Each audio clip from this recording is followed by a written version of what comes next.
Hello, lovely listeners. We're your boyfriend twins, We're the same, but different. And we're not actually boyfriends. and we're not related either.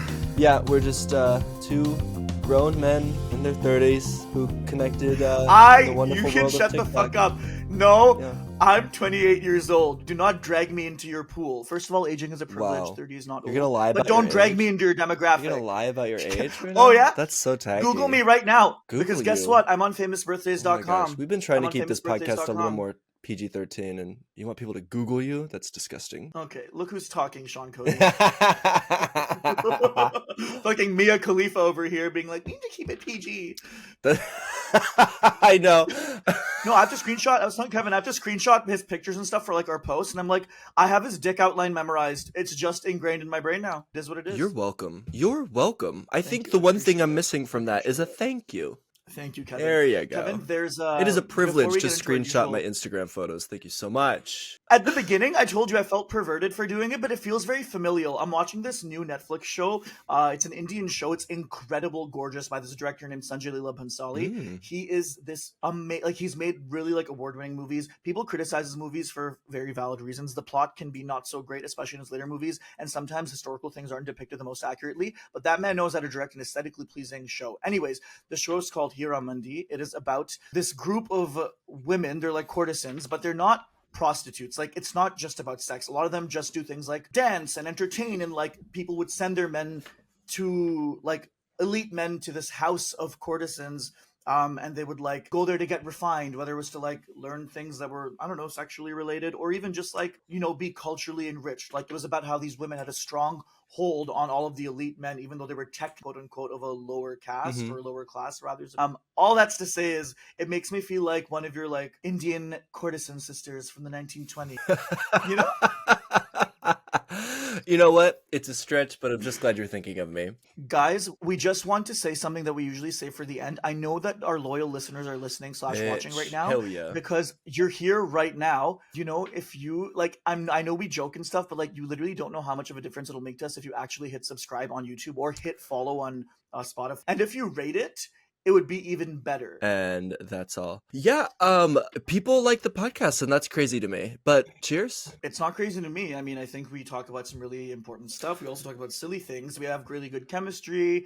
I think we go a little bit farther than the surface level. And we're actually pals. So like, it's easy to talk to each other. I think the actual thing that you need to work on is focusing on how you can A, credit yourself where you deserve it, and B, have a more objective view of your accomplishments. Because, you know, I work really hard to celebrate myself, and I need to make sure you're doing the same if we're going to work on a project together. I don't want to celebrate myself. I'll celebrate myself when I'm sitting in a house that I afforded. I don't want to celebrate myself. No, you won't. You're never going to celebrate yourself with your mindset. I don't care. I don't care. I genuinely don't care. I'm so fucking sorry. This is part of like how the internet has poisoned my brain, where it's like there is this aspect of pride that people will tear you down for having, and that's just like, you know, the fundamental way of living in a society and how we kind of react to each other. Thinking it's difficult because I surround myself with authentic people who enjoy themselves and like what they do. So now I'm punished because they're healthy and they have a correct sense of who they are as a person. And now I have to get punished because the people around me are emotionally stable. Meanwhile, I'm the one that stands out because I can't give myself a compliment. Why is that the problem, though? I did the work to surround myself with awesome people, and now I'm the worst one? I don't think so. That's not how that works. So, you know, no one said you're the worst one. That was very telling of the voices in your head being very loud. In fact, it's a little scary. I don't want to hear you flip this on me. I don't want to hear that. That was a little scary. That was a little scary. I was like, oh, no one said that. This man's fully like having hallucinations. Well, then when I inevitably watch this back, it'll be deleted, and that'll be that. Next week's episode will be Kevin filming from the institution that he's Oh admitted my gosh, into. fully sewn up. I'm wrapped up in a rainbow straitjacket just for vibes. And then they have like a Fisher Price plastic camera in front of me that does nothing. And I'm just like, hey guys, thanks for following. Make sure to hit that subscribe bell. Also, if you want to save this podcast, that helped me and my friend Taha out a lot. They peek in through the window as they give me my meal that day. And he's like, wow. 6 hours, he's still going. What's this week's topic about? Unfortunately, it's about fitness again. Anyway, I thought today we'd talk about strong arms and lifting up weights. On the other end is me, just as mentally ill, except I escaped the institution. So I'm filming in our actual filming studio, but talking to nobody, but thinking they're responding to me. So I'm just like, oh my God, Kevin, stop saying that about yourself. And then I just pause for 30 seconds. I imagine you actually. Oh my God, stop. I imagine you as the guard who pops in and be like, hey, you good? So the one that slowly makes an emotional connection. Do you know that audio? That TikTok that was like, hey, how y'all doing? Yes, of course. I'm excited about this topic. Can you tell? I'm already ready. I know you're ready. I'm excited about it too. Maybe not as much as you. Although I need to hear about your week wrapped up in a sex position. Okay, I'll start. Mine is the two white twinks from the Challengers threesoming me. I've never seen that movie. It looks interesting, but I don't care about sports. But I think the Eiffel Tower is Zendaya. I think that's what I want. So that's my sex position purely because of that movie. And everyone keeps talking about it. Your sex position is being other people? No, it's being Eiffel Towered by the two white twinks in the Challengers. Oh, hot. So who's in front and who's in back? Neither of them. They both alternate every 30 seconds, and there's no actual penetrating of the mouth or butthole happening. It's all kind of interpretive, and I've been thinking a lot about, like, art and consumption this week, so I think it's a piece of performance art. Okay, well, you had me. That sounded fun for a sec, but performance art instead of actual sex sounds like a raw deal. No pun intended. Ha! Raw! Zing. Sorry. Well, I mean, I'd love to hear yours before you yuck my yum. Oh, I mean, yucking your yum is the only thing I'm good at. Oh yeah, it is. Yuck my yum, baby. No, weird. That was weird. Please continue. Please just interrupt me. I have had, let me tell you, I have had the least sexual week, and it's... I'm getting a little annoyed because when people will make fun of us online, they'll be like, two bottoms sharing a meal, like whatever. I know, I saw that. I saw that. And I'm just annoyed because it's like, there's nothing wrong with being a bottom, but continuously on this godforsaken podcast, I will share stories about how I have like hemorrhoids from not having sex and sitting on the toilet for too long, or that I will set up a date and then cancel because I'm literally too tired. Yeah. So what about that says bottom? Like, what about that says someone who's like ready to ride off into the sunset? It's all theoretical. It's all one theoretical, of my really good friends. Which means they're only going off of vibes, which means I give the vibe of a bottom, which is the most insulting thing. Okay, two things. One, I think it's more like theoretical. So like one of my really good friends, he's bisexual, but I always tell him, I'm like, you're bisexual in theory, because like you really don't fuck. Like you don't get any. And so like theoretically, yeah, you're bisexual, but like what are you doing other than like playing Yu-Gi-Oh? Second thing is, okay, obviously, like prescribing personality traits and sexual positions is outdated, blah, blah, blah. Your friend plays Yu-Gi-Oh? Yeah, don't be rude to him. I love him. You're not beating those pedophile allegations, are you? Oh, Kevin! Stop! That's so bad. Not while I have this mustache. People will think it's real. Stop. There. My friend plays Yu-Gi-Oh! He really enjoys the cards. And so God, I just love being mean. See, fine. Okay, continue. Yeah, he's well rested, so he's actually being mean back this week. Although you had a lot of energy last week to constantly interrupt me, which I'm glad other people pointed out, and you pointed it out too. So I thought that was really funny. Okay, so prescribing personality traits based on people's sexual positions is so boring, outdated, and not real. But also, yeah, like make fun of people. But actually, also maybe no, I take it back. Don't say I disagree. I think that joke is boring. I think bottoms can be anything and everything. No, bottoms are cringe. Speaking for a friend. No, they're right. That's the thing. The problem of why it affects me so much is that it's rooted in such a strong truth and an evidence of life that we can't deny it. I'll start shitting on bottoms, pun intended, the moment you come out as well. I've bottomed. I'm just not an exclusive No, bottom. right, but that's what we're talking Well, about. I'm not going to deny science or facts. So I'm just not that kind of girl. They did recently receive. I did see a Google Scholar like academically published article that says that bottoms are more likely to be really fucking annoying. That was the title of the article. What did This Twitter study write was that conducted article? at Columbia. No, it was at Columbia. They did this study while It's they just like- sent the cops to beat up their students. Oh my God. As the cops were like hitting their own students with batons, they were like, "Are you a bottom? Okay, great. Yeah, Sit down." perfect. Bam, bam, Perfect. bam. Oh my Yeah, God. No, I just love it. It's yeah. not Well, an academic piece, it's just a collection of tweets. And the author's like, see? It's pretty fucking annoying. C'est la vie. Would you let Chester the cheetah raw you, or would you? Okay, if you had No. to choose between Tony the tiger and Chester the cheetah, pick Tony or Chester. Who would you have sex Are with you now? kidding me? Well, first of all, what They're horrible options. great.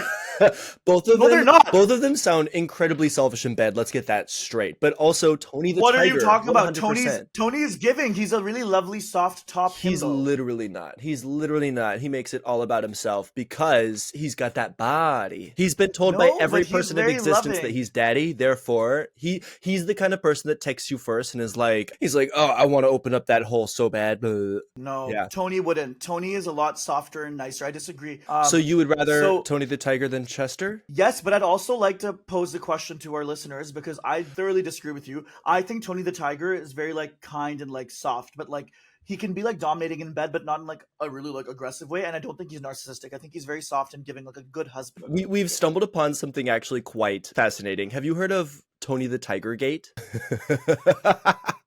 So What is that? So the Twitter account for Tony the Tiger was launched on July 30th, 2013, and didn't post its first tweet until September 18th of that same year and read, "Hello, Twitter." So on November 4th, 2015, Gawker picked up on a noticeable influx of furries tweeting lewd messages to Tony the Tiger's account. Essentially, it became a meme to send the Twitter account of Tony the Tiger furry porn, nudes, like anything. And That's crazy. it got to such a point that the Twitter account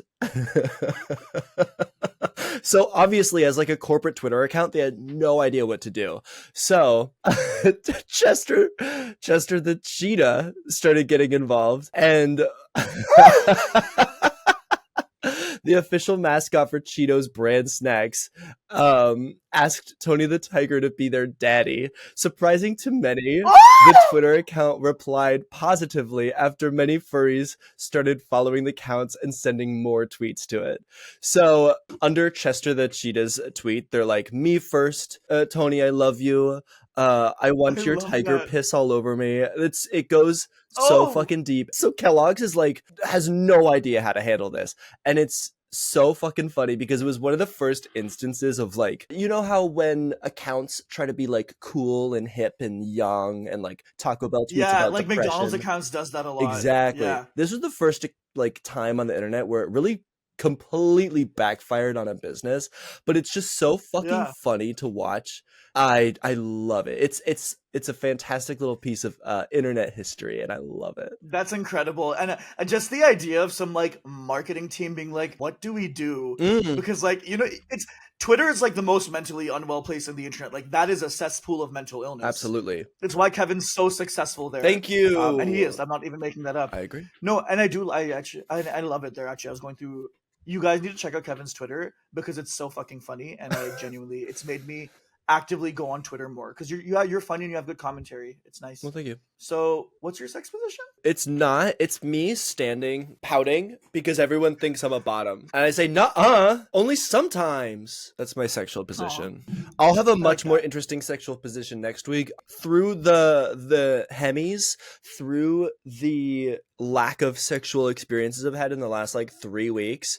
I'm ready to get out there, and I want to be more of a slut. Therefore, I'm probably going to have sex maybe once, and that's exciting. So I'll have more updates next week. Good. I love it. I'm excited for you, and I want you to do whatever you feel happy about, and whatever. I hope your body gets whatever it needs. Thank you. And you feel that kind of fulfillment. Thank you so much. Kevin, your biceps and shoulders look really good when you do that pouty thing. Do you work out? I do work out, actually. Thank you so much for noticing. I work out too. How long have you been working out? A long time. At this point, I started when did I start? I started working out like consistently in, I'd say 2018, 2019, probably around Okay. 2019. And then I just kind of like, because I originally started going to the gym on a regular basis to help battle depression, just because it was something that like helped Yeah. wake me up and get me going. And that was really, really Yeah. beneficial to kind of get me out of a negative mental space. And then once I truly tapped into my body dysmorphia, that's when I started lifting Mm. heavier and Mm. shaping myself into the man I am today, if you will.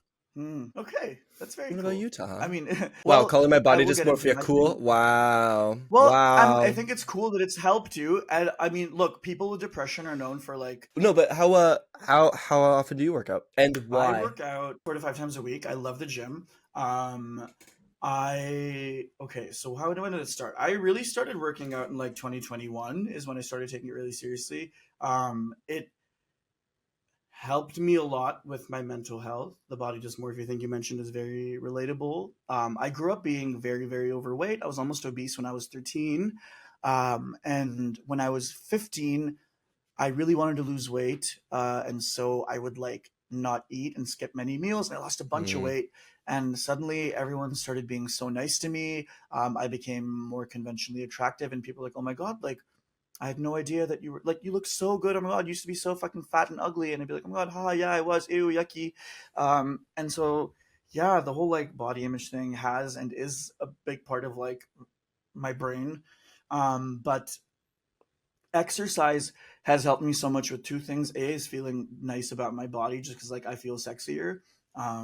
But B, like you said, like the mental health benefits are what have kind of kept me hooked. So like just going to the gym, like the community there, like my gym friends and I, like I love them. I love seeing them. We hold each other accountable.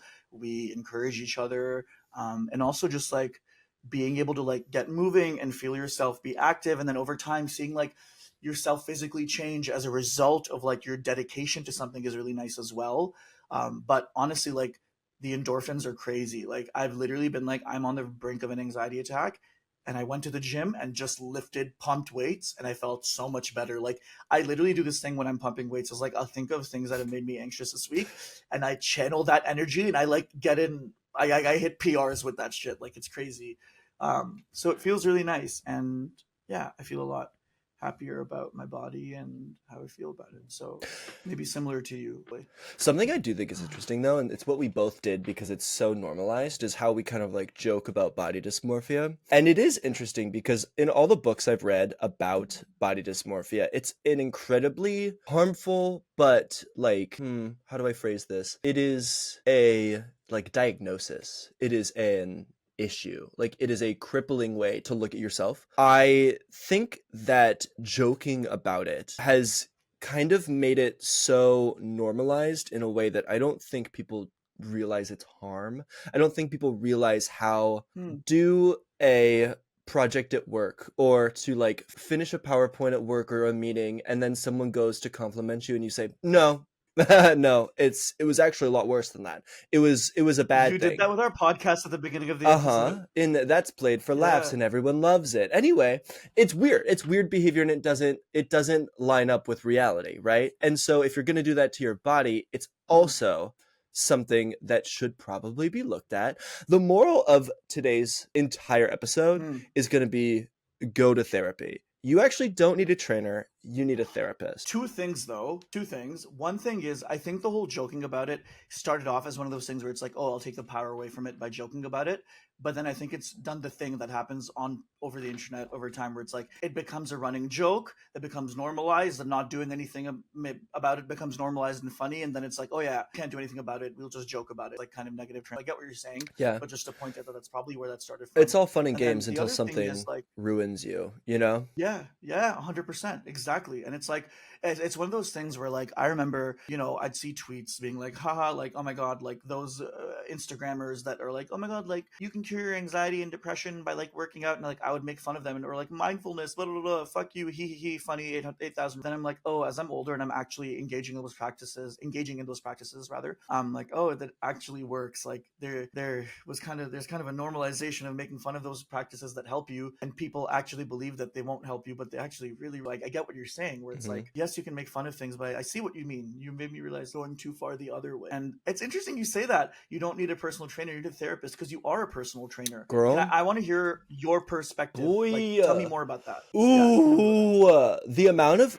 so I have some clients. If they listen to this or not, then they will know who they are. But I have some clients who I spend more time batting away negative comments about how they look rather than like actually working with them on how they look. It's the self-fulfilling prophecy where people will be insecure, find a trainer to help them with something that makes them insecure. But, of course, if you have body dysmorphia, if you don't believe in yourself, there is no size that your body will be at that will make you happy. You will always find something wrong with it.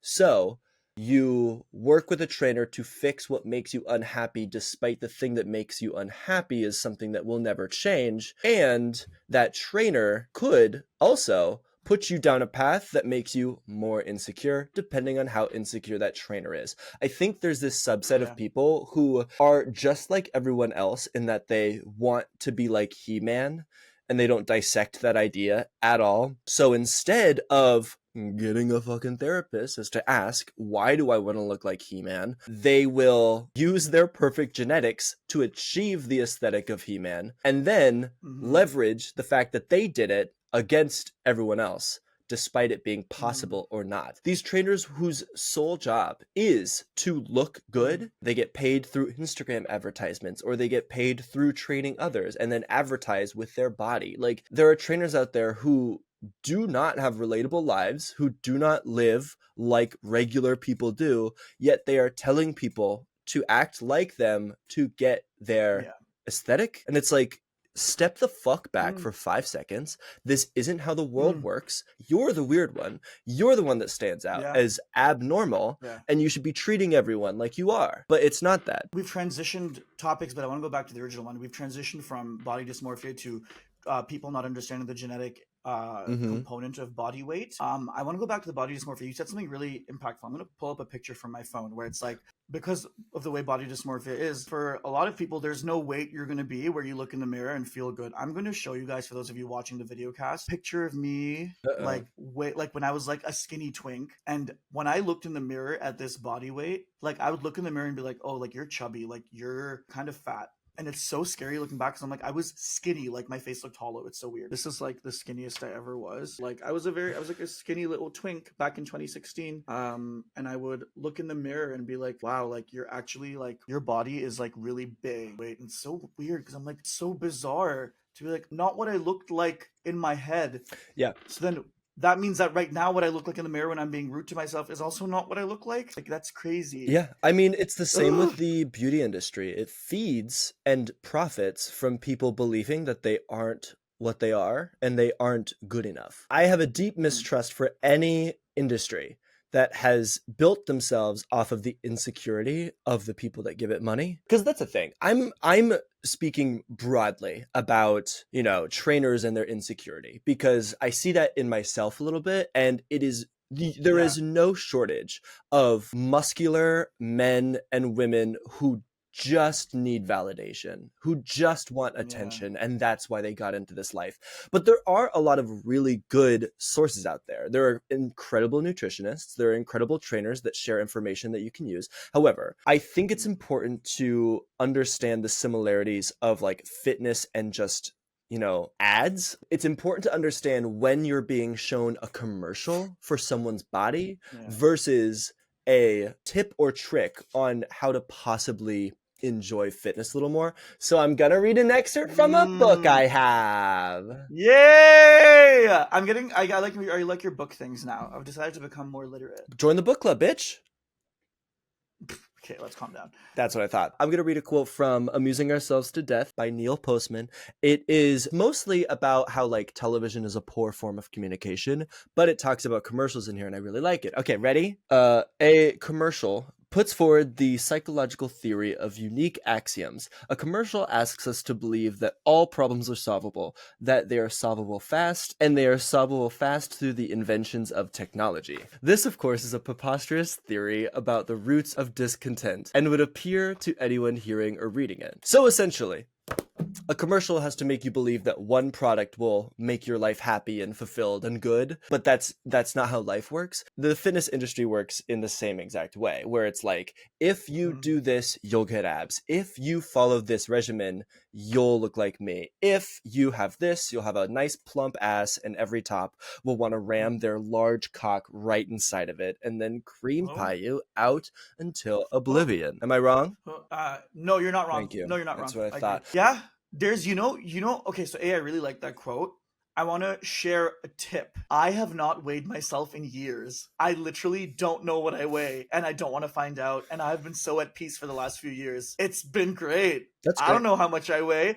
I just know what I look like every day. It's just so much better, because then I don't, like, influence my perception of myself based on the number, because then you start transforming in front of your own eyes, and I'm like, the only time I want to do that is if I find out I'm like an anamorph. You know what I mean? Yeah, you lost me at the end there, but I completely understand the sentiment.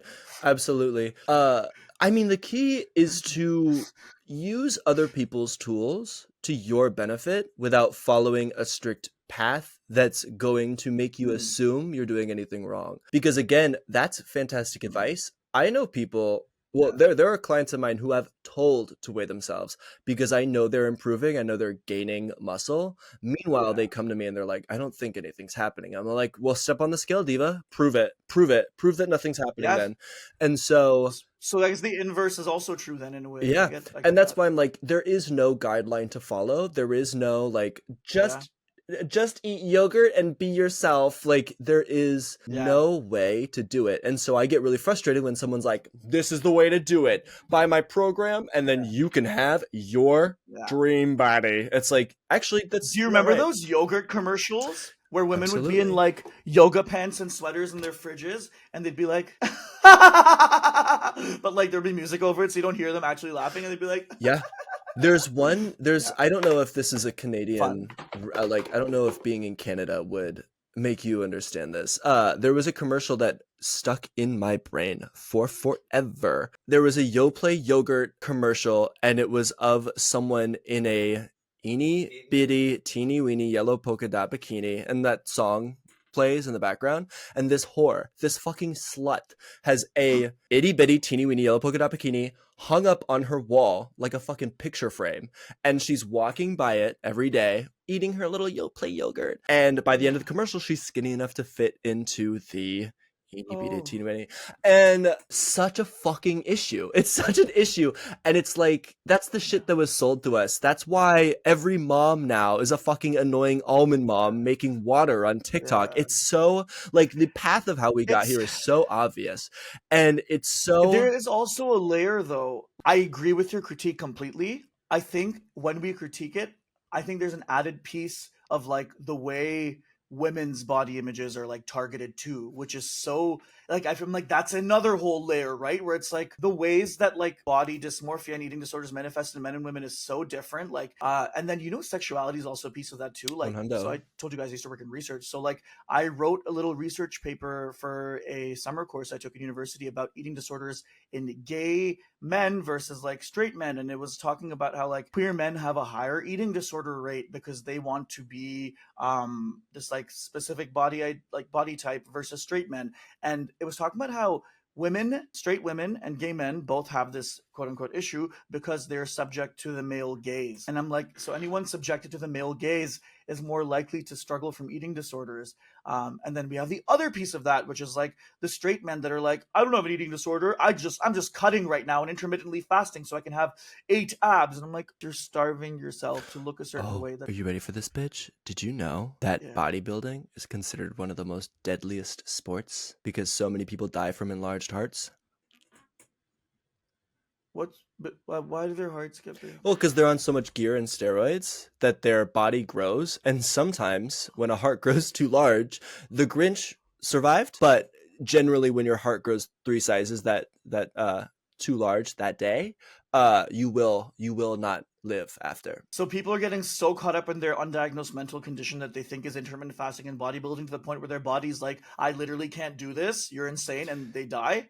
No, I was making a tangent. So intermittent fasting is not going to kill your heart, but putting No, I know. chemicals in I'm your just body using that that as an allow example. yeah, putting chemicals Yeah. in your body that allow you to grow at rates that the body is not used to, if unchecked and unregulated, will kill you. There are professionals Okay. and there are amateurs all over that have just died, no longer here, and the signs are incredibly hard to notice because it's I mean, usually there's just so much going on. There's I saw something I really liked. Okay, I watched the first episode of this show called "For the Love of Dilfs." Oh my Do god. you know that show? The first Unfortunately, episode yes. was free on YouTube.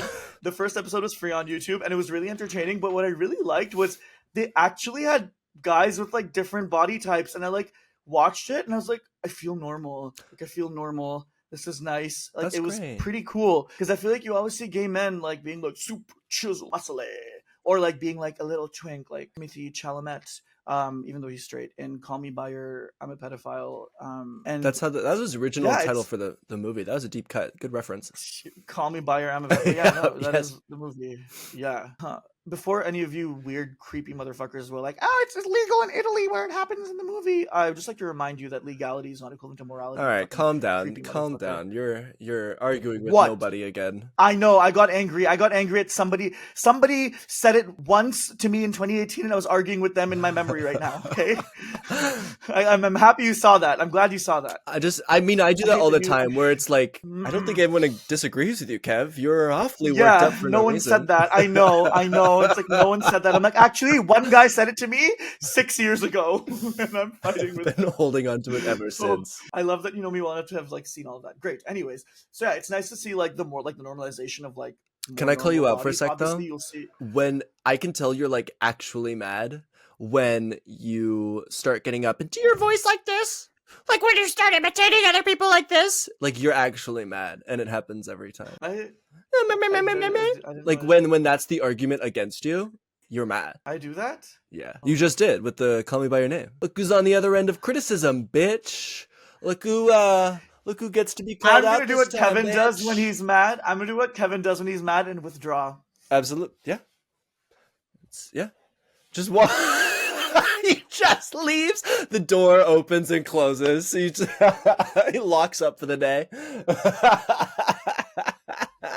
You know, another thing that pisses me off is those comments on Instagram videos where somebody will just like have their body and be like body positivity, and they'd be like body positivity. Oh, I'm doing it. Wow, thank you. I am now aware. People will be like body positivity is promoting obesity, and it's like I think these people are just saying that they're just vibing in their bodies and don't want to kill themselves, and like other people shouldn't want to kill themselves. What? Like that's literally it. Yeah. Like what the hell? I mean, like, oh yeah, if you're so body positive, why did you want to lose weight? Body positivity isn't about whether or not you lose weight. It's about how much you like your body no matter what it's going through. You can be on a weight loss journey and be body positive and be like, I want to be nice to myself throughout this journey. Like people don't get it. Like no one's telling you to go and like it's not that. It's literally just being nice to yourself. Truly. And also, how like pathetic do you have to be to care so much about what someone else is going through that you don't know and you don't agree with? Pathetic. Well, they think that it's more than just that person. They think that that person is signaling to everyone that they should be obese. That's what's going on in their head. Okay, but even if that was, why does obesity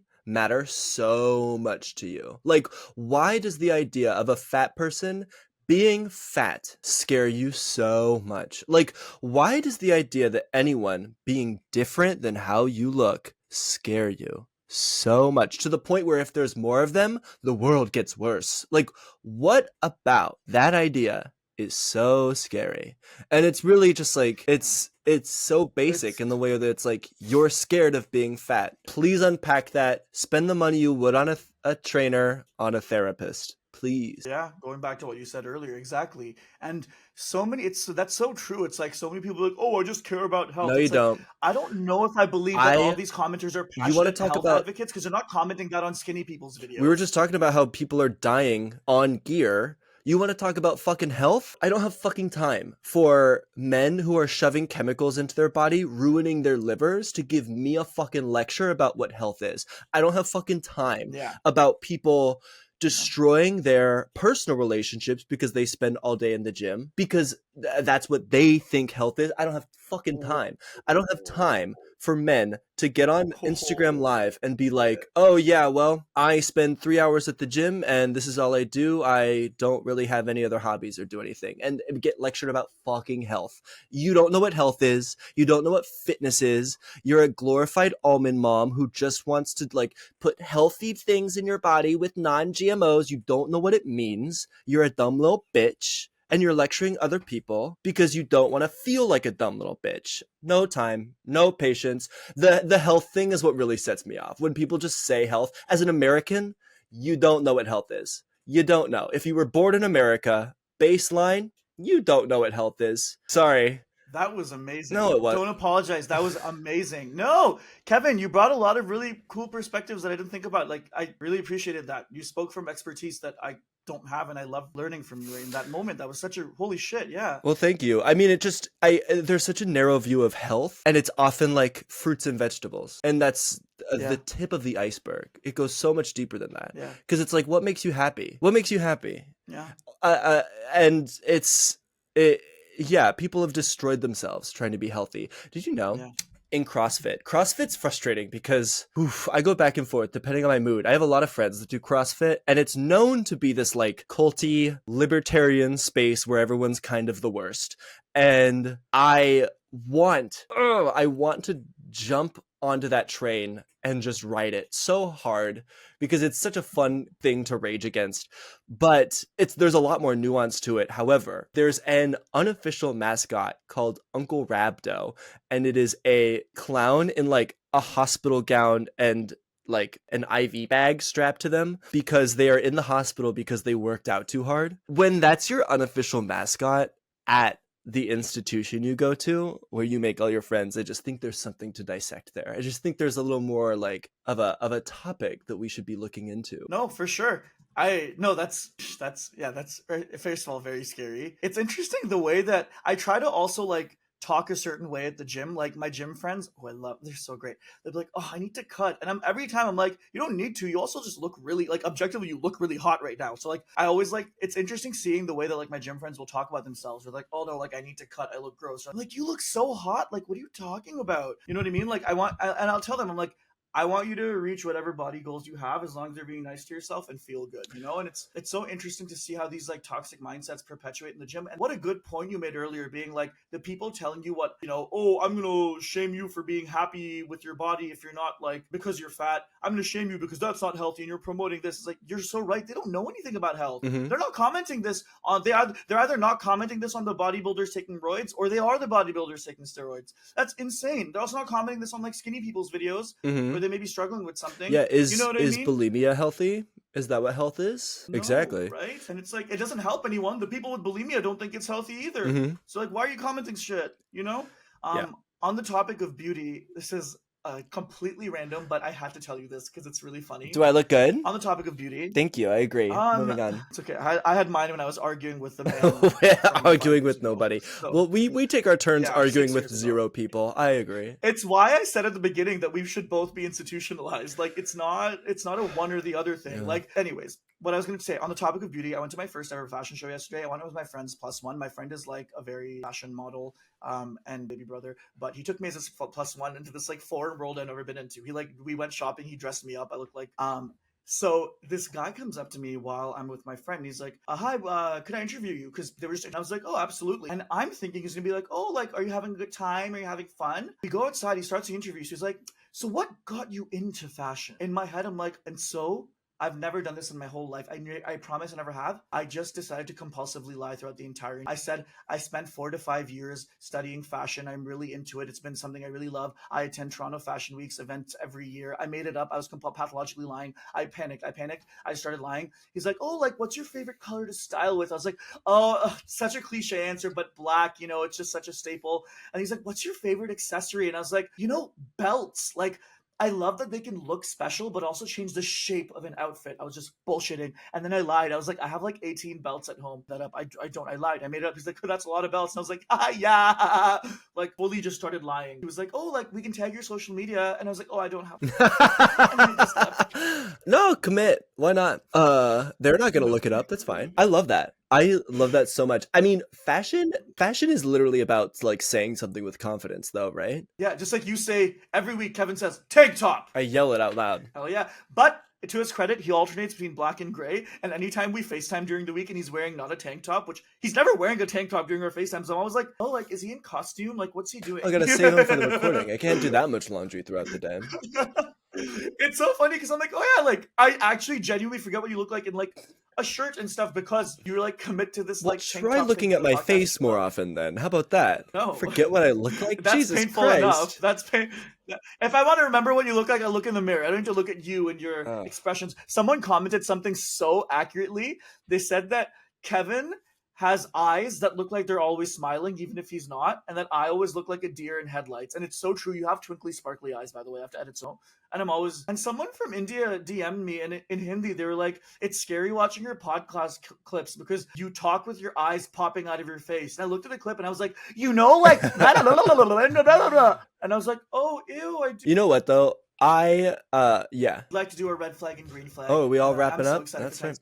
Tank. Can I just say speaking of tame talks? No, okay. I think it's fantastic that you lied in this little fashion scenario.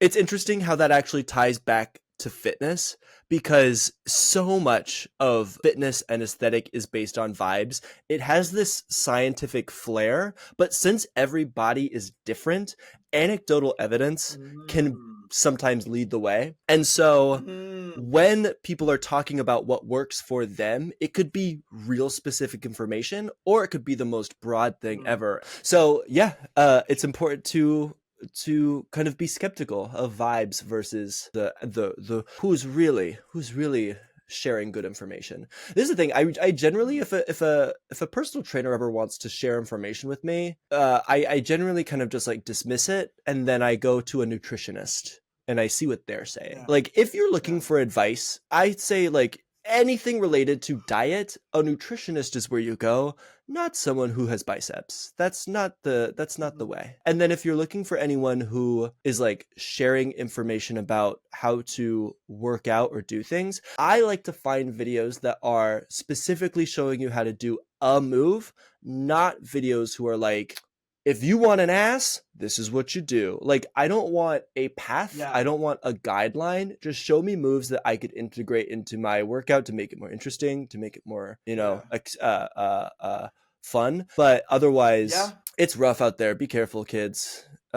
Be safe. Yeah, like literally so many people with genetically fat asses could say they don't know how they got their fat ass because they don't know that it's genetics potentially, or they know they could be like, oh, do 10 jumping jacks with your eyes closed. That's how my ass got fat. And we haven't even scratched the surface on Botox or implants or BBLs. Like, we haven't even begun. And yet the podcast is nearly over. So have fun figuring that out for yourself, divas. Yeah, Google it or go on Omegle and ask people. Yeah. There's this amazing nutritionist I love. I follow her on Instagram and TikTok. Her name is Abby, I believe. Mm-hmm. She debunks so many myths. She destigmatizes so many things. Love her content.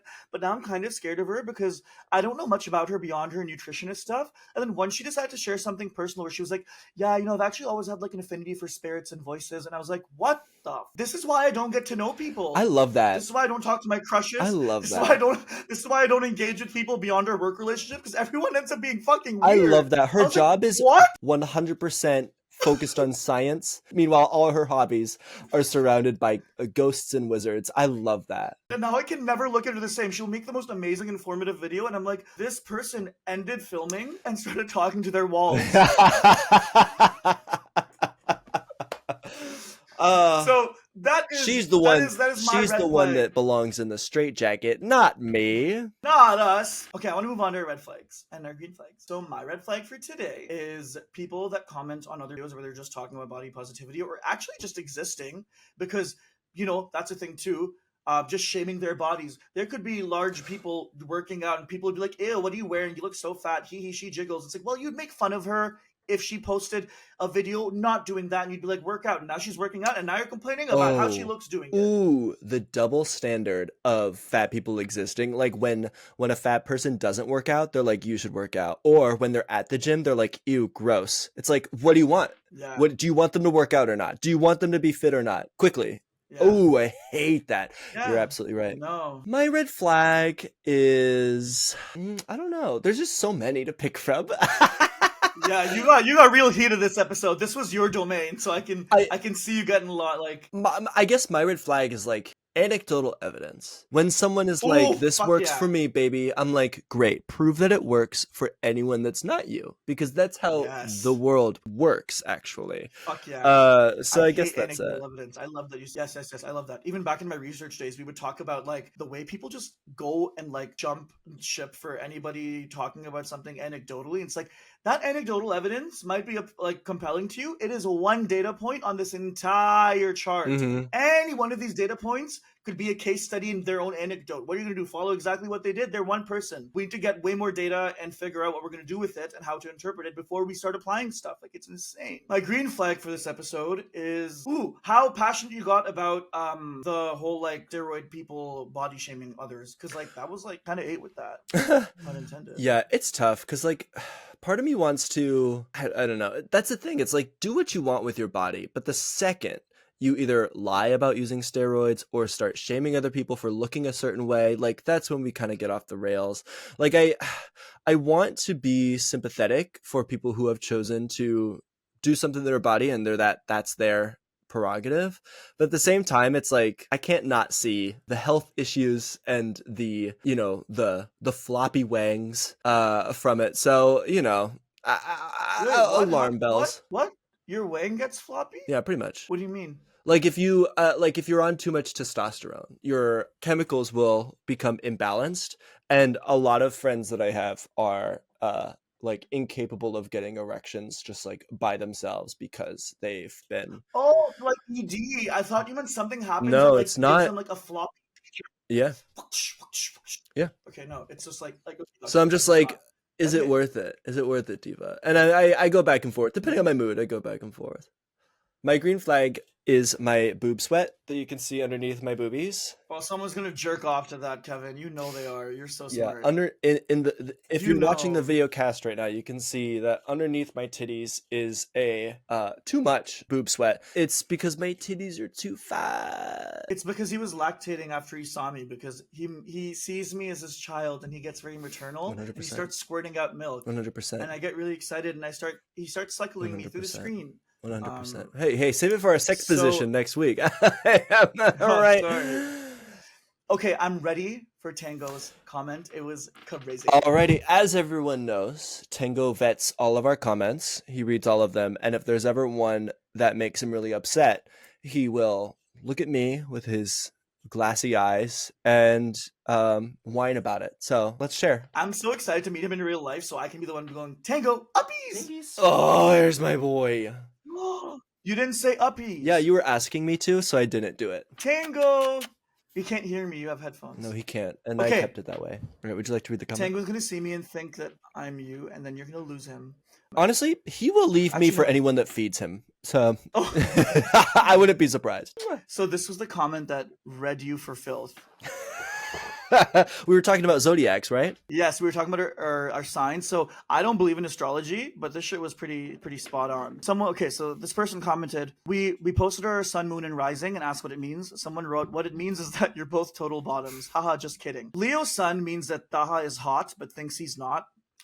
Maybe once upon a time, but I think I'm hot, but maybe once upon a time. Kevin, though, this is crazy. Aries sun means Kevin must be hot or his mental health suffers. And Kevin and I both have Taurus risings. Taurus risings means you both don't like change in any aspect or being told what to do. I do not like being told what to do. Kevin, you can see, has authority issues that are deep-seated. Gemini moon, which Kevin has, means that Kevin probably feels like his life is a roller coaster ride and that dogs are the only things that understand him. It's pretty crazy.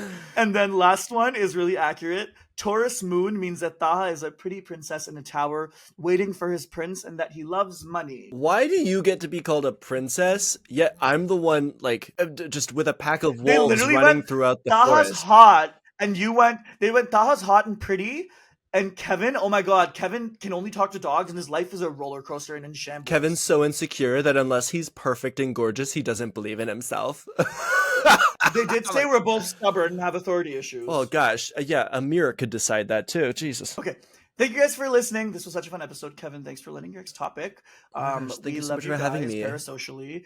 Shut up. Thank you so much for being here and watching our episode. Guys, it's been literally so wild seeing the amount of people that actually like to listen to us talk. And I'm like, that's amazing. And I'm super happy about it. Kevin's gonna be like, I don't get it. It makes no sense. That's okay. I'm appreciative of it. We have so much fun. Taha is the hotter one. Taha has abs, but he pretends he doesn't because he doesn't want to show the world his 10-pack. And also, like, comment, and subscribe. But also, guys, please subscribe to us on YouTube or follow us on whatever thing you listen to. It helps so much. Like, you don't even know. Like, it's literally going to be what makes your this. So, you know, it would really, really, really, really mean the world if you did. Kevin, no, I can't say that you want me to bleach my skin so I can be lighter. Kevin, stop! Sorry, guys. We have to go. Kevin's really misbehaving right now. I think if you had abs, you'd be a fucking nuisance on this earth. I would be a nuisance. I post hot gym pics every single day. Yeah, so I think you'd be the biggest of problems if you had any semblance of a 6 to 8 pack. Yeah, and that's why I'm never gonna get one, because anytime I look up how to get one, it involves like dieting, and I'm like, no, I love food. I'd rather be thick and muscly. If I ever get a 6-pack, it means I'm ready to kill myself. And on that note, see you next week. Always leave it on a good joke. Very good.